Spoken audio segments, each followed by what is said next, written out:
কার কার পেঁপে দিয়ে মানে ইচা মাছ দিয়ে তরকারি ভালো লাগে?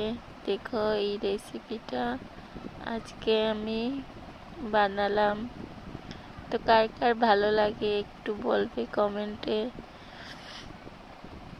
আমার তো খুব ভালো লাগে ইচা মাছ দিয়ে পেঁপে কুড়াইয়া তারপরে আলু দিয়ে খুব টেস্টি লাগে। দেখো আমি পেঁয়াজ রসুন আদা কাঁচামরিচ সব বেটে নিয়েছি। এখন আলুটা ভাজছি খুব খুব লাল করে। আলুটা লবণ হলদি দিয়ে ভেজে নেব আগে।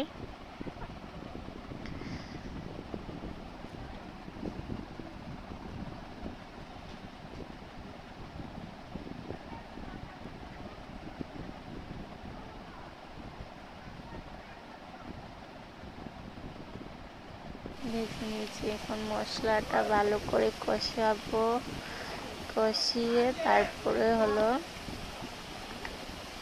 হলুদ মরিচ জিরা সব কিছু দিয়ে দেব।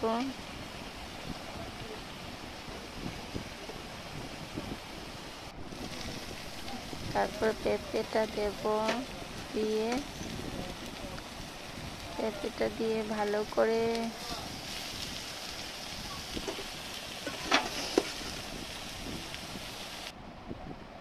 লবণ সব কিছু দিয়ে ভালো করে নাড়াচাড়া করে তারপর হলো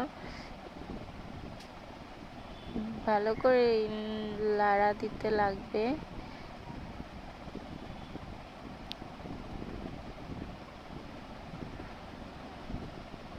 বন্ধুরা সবাই জানাবে কিরকম লাগলো আমার ইচা মাছের তরকারিটা, কার কার ভালো লাগে। আলুও দিয়ে দিলাম, এই দেখো।